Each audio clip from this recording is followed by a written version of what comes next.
The next skill we're going to talk about here is the mapping project, right? So skill number 2 in this section, and this is where your Dive Master candidates get an opportunity to combine several different things, right? So they get to combine elements of dive planning, underwater navigation, different search patterns and data recording, all with the eventual goal of building a map for a dive site.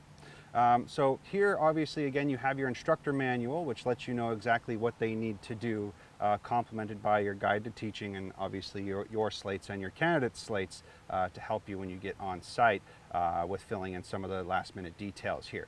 But some pointers for you in running this session. Obviously, you want to make sure your candidates have things that they need to be successful here, right? So this could be something you build from that skill number 1 where they're looking at dive site setup and management, so an area they're reasonably familiar with, right? Or somewhere they've been diving before, potentially. And then here you want to make sure they also have something to draw a map on. So they have a slate in their Dive Master slate pack with a grid pattern on it that can be utilized at least for some of the initial detail.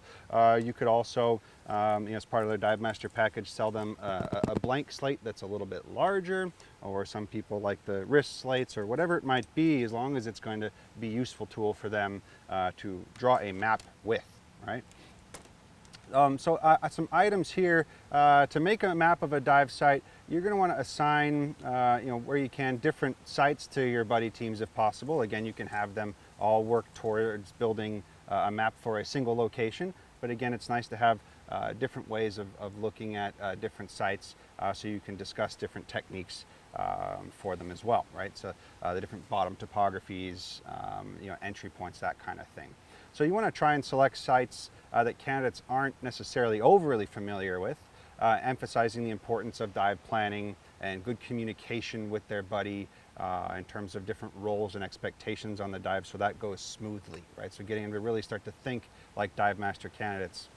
Remind them to be as accurate as possible. Give them some pointers there in their measurement techniques and tips on how they can create some sort of sense of scale or how they're going to be measuring things using the various measurement techniques we have available to us as divers, or measurement tools like different transect tapes or underwater measuring tapes, finger spools, things of that nature with pre-marked distances on there. You can even do kick cycles, arm spans, whatever it might be, but using a variety of different tools at their disposal, right? And making sure that you also stress to them the importance of attention to detail, right? So building in different elements, if there's notable boulders or coral features or wreck or some sort of artificial reef or whatever it might be that's notable, that they're building those into this dive site and giving different depth patterns as well, right? So this is kind of an example of what you might utilize here, right? They build out initial detail on the slate, right? We've got northeast, south, and west with different depth gradients here, and then maybe some important information I can write over here on the side with, obviously the site name, depth, or notable features of this dive site. And, we have the coral features over here, or different rocks, or kelp, whatever it might be over there, and a little wreck over here at the 15-meter mark.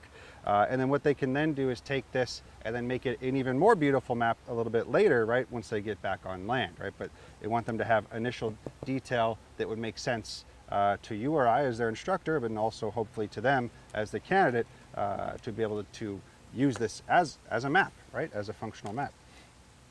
All right, so when the map is complete, ask them to analyze how it went, right, from the planning stages to the in-water portion as well, and the communication with their buddy, and then what they did well and what they could change about how that went, and then what the outcome was, right, the quality of the map, and if there's anything they may want to adjust there if they were to be able to do it again.